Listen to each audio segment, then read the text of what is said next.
absent. We have the minutes of the June 11th meeting, no July or August meeting. And you have a chance to look at those minutes and read those minutes. Mr. Chairman, I would make a motion that we accept the minutes as printed. Moved by Pat to accept the minutes as printed. Is there a second? A second. Second by Bruce. Any further discussion? Hearing none, all in favor, aye. Aye. Opposed, nay. Motion carried without dissent. Regular agenda for today's September 10th meeting, to consider an appeal of the property, appeals to the property maintenance code. All premises and exterior property shall be maintained free from weeds and plant growth in excess of 10 inches, including all grass and weeds around the trees and other items. First on our list to consider appeal to the property maintenance code, IPMC 2015 for the site located at 720 Fifth Avenue West. And the owner is Ralph, Focus? Focus? Okay, Focus. No one here to speak for it.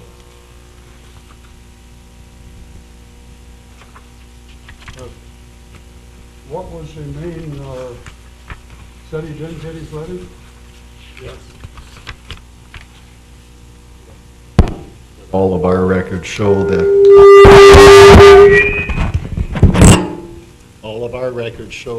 his address to be the address the letter went to.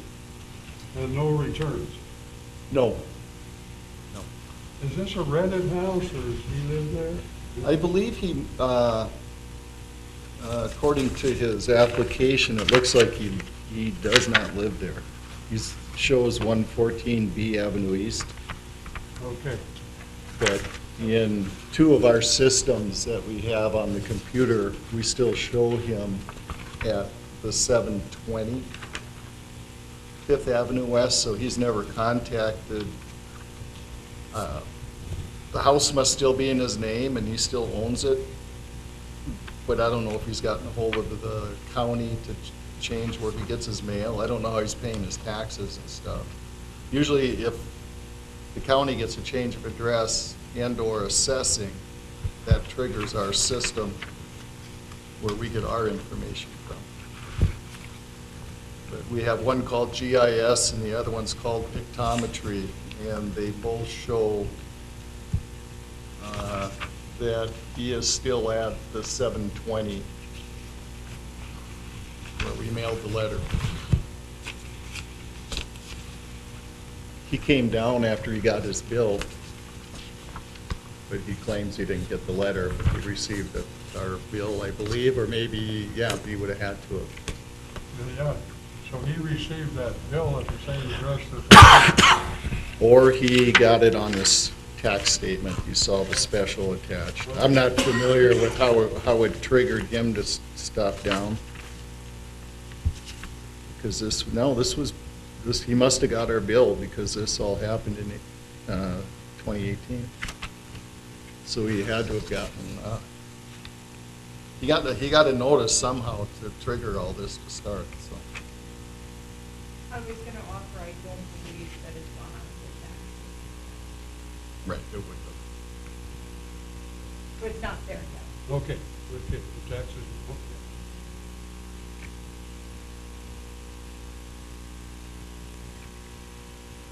Lots of overgrown and. Are we also putting it on the house now?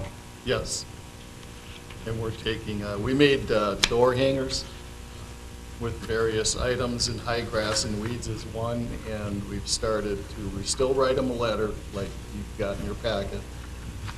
And by code, it can be first class. It doesn't have to be certified. Then we've got cones. Well, I think the cones in there too. So we marked that at 10 inches. And most of the weeds that we encounter, they're well over 18 to 24 inches. And then we take a picture of the door hanger also. That was started after this house, I believe. I don't think there's a picture of the door hanger on this. I also have another quick question. Sure. The code is just that you have to maintain it under 10 inches, right? There's nothing, I mean, we're more trying to contact them saying they're not in compliance and we're giving them extra time to correct it, right? There's nothing in there that says, like, they're not objecting to the grass being not over 10 inches or the weeds not being 10 over inches. They're just objecting that they didn't supposedly received a letter, correct? That's my understanding, yes. So the code doesn't require them to actually receive the letter, right?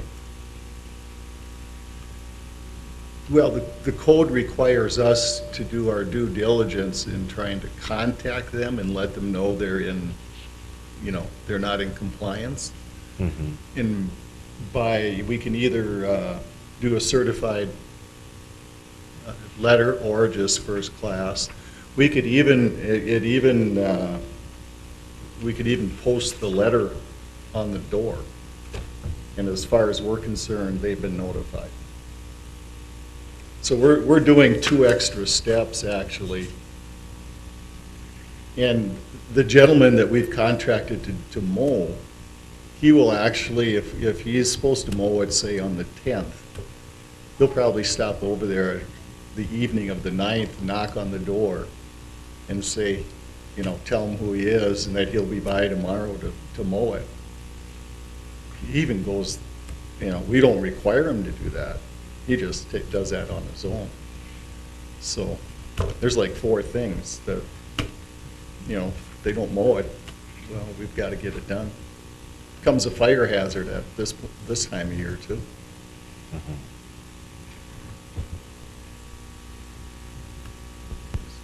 We don't want to mow it. If I could, Yes. Procedural due process requires the government or you can charge somebody for, usually fine penalty. In this case, it's just a fee for the mowing charge to make that contact, to try to make that effort to notify. However, the government doesn't have to verify that the person actually received the notice. It's just the good faith efforts that are being described by it's a balancing test. They have to try, and then you decide if their efforts were good enough, basically. That was just my question was, they're appealing because they didn't receive the letter, but there was one on the door, like the other person stopped there, we gave them how much time, like the fact of that the code was broken, it's like, you can't, I was just wondering if that was, so that was good, yeah. It's part of it, but as long as you agree that the efforts were, or find that the efforts were due diligent, then. Okay.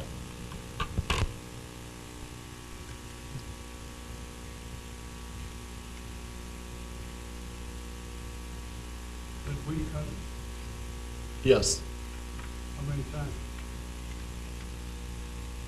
I believe just the one time. One time? Yes, because, and that's the other thing our letter states, we don't have to give them a second notice. We can just go cut it every time, the second and the third time, we just go cut it. But we always give them notice. We try and get a hold of them or call them, but I believe they just cut this one once. And at some point too, it gets a little spendy at times, because once it gets to this degree, it could take more than an hour to get this stuff cut down. They can't use a lawnmower, so they're weed eating it. And a lot of times, if the weeds are really big and thick, he's got to use a blade, an attachment. So when you let it get to this extent, it could take extra time. I'm not familiar with what the charge was on this.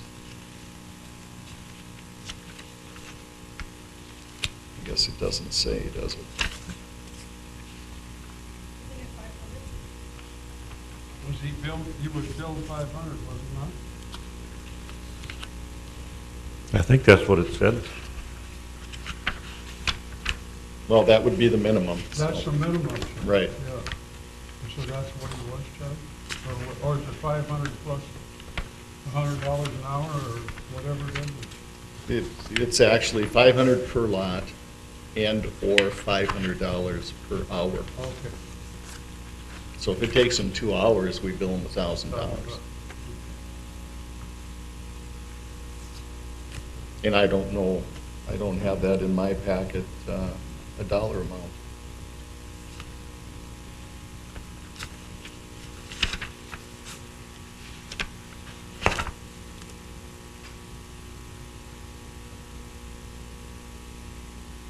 Okay, any other questions, comments?